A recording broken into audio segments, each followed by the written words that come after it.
Channel legal interaction.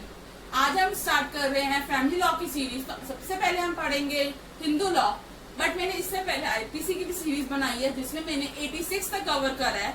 बाकी मैं videos डालती रहूंगी आईपीसी की भी, बट आज हम शुरू कर रहे हैं फैमिली लॉ जिसमें हम हिंदू लॉ एक्सप्लेन करेंगे। सबसे पहले होता क्या है, हिंदू लॉ के अंदर हम चार रिलीजन है जिसको हम कंसीडर करते हैं हिंदू लॉ में। फर्स्ट है Buddhist, second Hindu, third Jain, fourth Sikh. अगर ये चार रिलीजन के लोग हैं तो वो हिंदू लॉ के अंडर आएंगे। अगर इससे बाहर रिलीजन के हैं तो उनके अपने अपने लॉज होते हैं। बेसिकली कुछ लॉ मुस्लिम के अलग लॉज हैं, आप कह सकते हो क्रिश्चियन के अलग लॉज हैं, वो उनके अपने अपने लॉज होते हैं, बट वो हिंदू लॉ में कंसीडर नहीं करे जाएंगे। और बच्चा कैसे पता चलेगा कि बच्चा हिंदू लॉ के अंडर आता है और हिंदू ही है? पहला, बाय बर्थ। अगर उसके पेरेंट्स बाय बर्थ हिंदू ही थे और वो बच्चे को हिंदू लॉ के अकॉर्डिंग ही बड़ा करा गया तो वो हिंदू ही माना जाएगा। सेकंड, बाय कन्वर्जन, या फिर बच्चे कह सकते हो आप बच्चा हिंदू था बट उसने कन्वर्ट कर लिया अपने आप को मुस्लिम में, या फिर पेरेंट्स ने कन्वर्ट कर लिया मुस्लिम में, या किसी बच्चे ने मुस्लिम से हिंदू में कन्वर्ट कर लिया, या फिर आप कह सकते हो हिंदू से जैन में कर लिया, किसी भी रिलीजन में कन्वर्ट कर लिया, दैट्स कॉल्ड कन्वर्जन।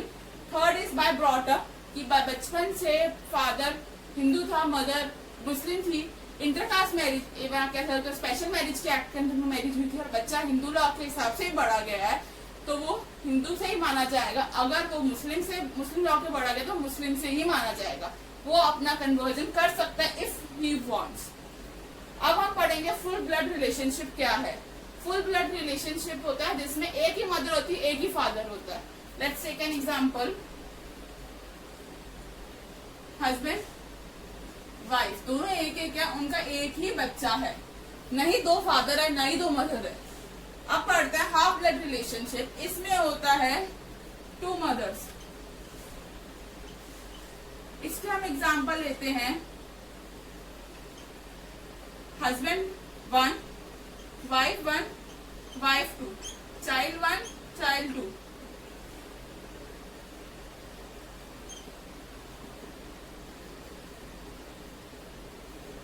हस्बैंड 1 का चाइल्ड 1 बच्चा है विद उसकी मम्मी, चाइल्ड 1 की मम्मी वाइफ 1 है। अब हस्बैंड 1 का चाइल्ड 2 भी बच्चा है बट उसकी मम्मी वाइफ 2 है। इससे हम पता चलता है कि दोनों की मदर्स अलग है बट फादर एक है। ये होता है हाफ ब्लड रिलेशनशिप। और यूनिटरी ब्लड रिलेशनशिप होता है जिसमें टू फादर्स हैं। Let's take an example, husband 1, husband 2 and wife 1, child 1, child 2।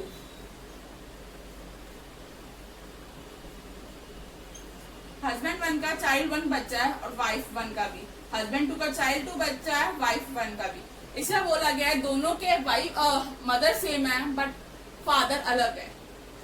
Basically Hindu law में ये चीजें बचपन से चलती आ रही हैं, even from the forefathers time की ये चीजें होनी चाहिए।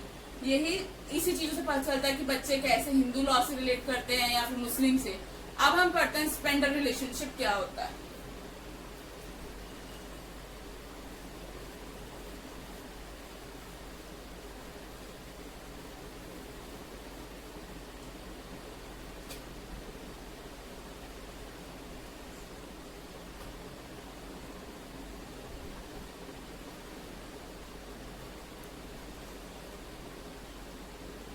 इसमें है स्पेंडर रिलेशनशिप में, जैसे हम लेते हैं बच्चा है चाइल्ड, उसके फादर, फिर उसके ग्रैंड फादर, फिर उसके ग्रेट ग्रैंड फादर, फिर उसके ग्रेट ग्रेट ग्रैंड फादर, फिर उसके great great great grand father, और यहाँ पे mother, mama and Nana ji. Basically Spender relationship का मतलब है कि चाइल्ड, एक बच्चा कभी भी अपने फादर के पांच साइड्स तक, मतलब कि 5 पीढ़ियों तक शादी नहीं कर सकता, और मदर के 2 पीढ़ी तक उनके बच्चों से कह सकते हो तुम उनके किसी रिलेटिव से शादी नहीं कर सकता। बाकी जिसमें जिसे शादी करे कोई दिक्कत नहीं है। आप कह सकते हो अगर आप कह सकते हो ग्रैंड फादर कहता है कि मेरे को अपनी बेटे की शादी फादर के भाई के साथ करनी है, भाई के बेटे के साथ, तो भी नहीं कर सकता वो।